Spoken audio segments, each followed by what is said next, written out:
Maithili express की शानदार प्रस्तुति। बोलो बोलो बाबा बैजनाथ की।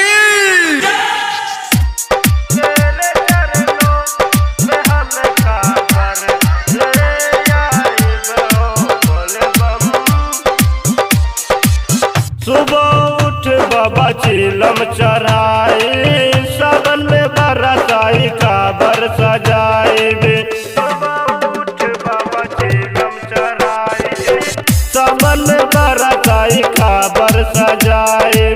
तेरे ही नाम का बाबा नारा हम लगाई हो, बाबा तेरे ही नाम का नारा हम लगाई हो। बोले बम तेरे चरणों में हम काबर ले आए बो, बोले बम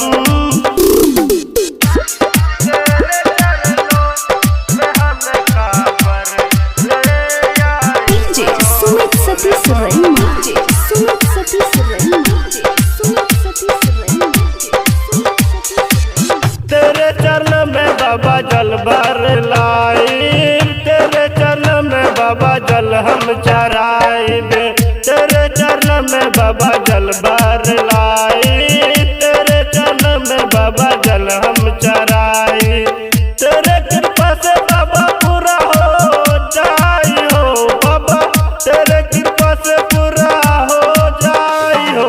बोले बम अगले सावन हम काबर ले आए हो, बोले बम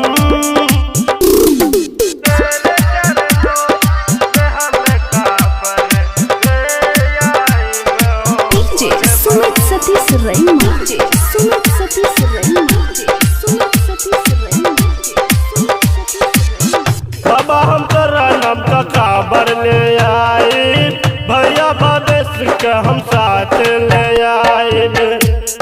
बाबा हम तोरा नाम का काबर ले आए, भैया भावेश के हम साथ ले आए। तेरे